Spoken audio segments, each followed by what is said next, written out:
But this story has really caught my imagination today. The British Medical Association wants people to be registered automatically as organ donors unless they or their relatives expressly refuse.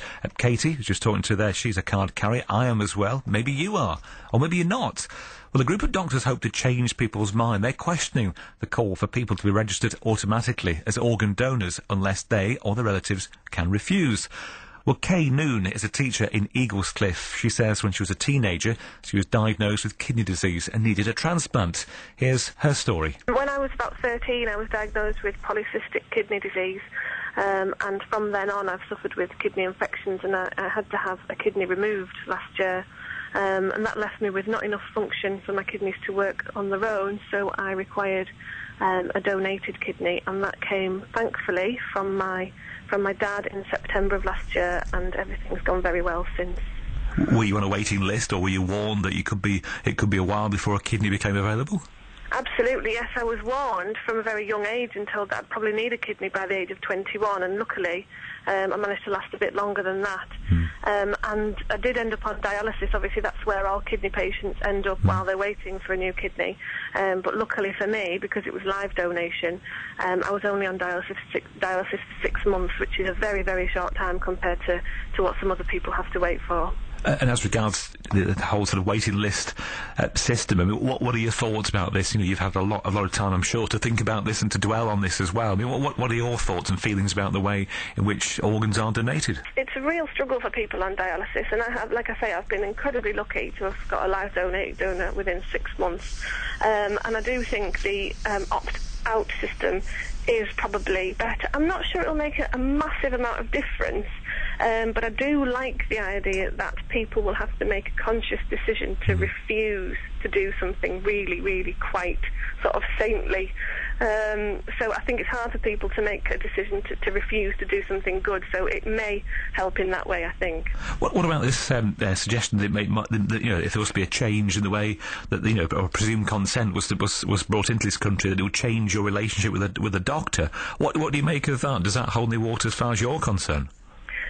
No, it doesn't at all. I think we have to have ultimate faith in the doctors, because from my experience they're absolutely amazing, and nobody could do a better job.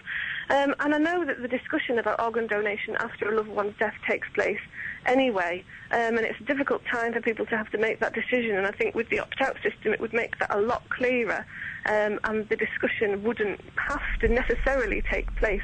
It's unfortunate now with the current system that despite holding a donor card, family can opt out at the end of a person's life anyway, going against their wishes, and it would kind of negate the need for that whole conversation, which I think is a positive thing. Just out of interest, did it change your relationship with your dad?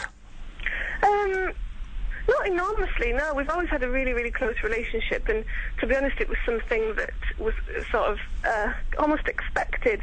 We were never discussed of whether it would be something that would happen or not. It was just a natural kind of progression, and it was always known that I'd need a kidney, and it's amazing what people will do when you need them. I had so many people saying, you can have mine.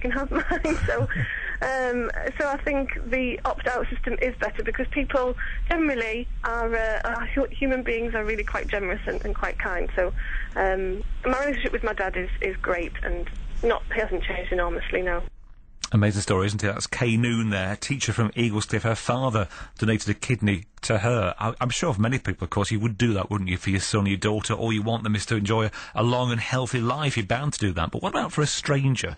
Would you register yourself as somebody who's willing to donate to just anyone?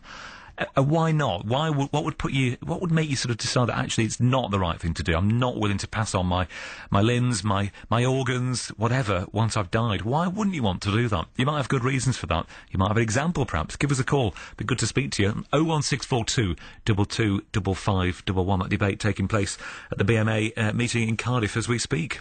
It's BBC T's just gone 5:15.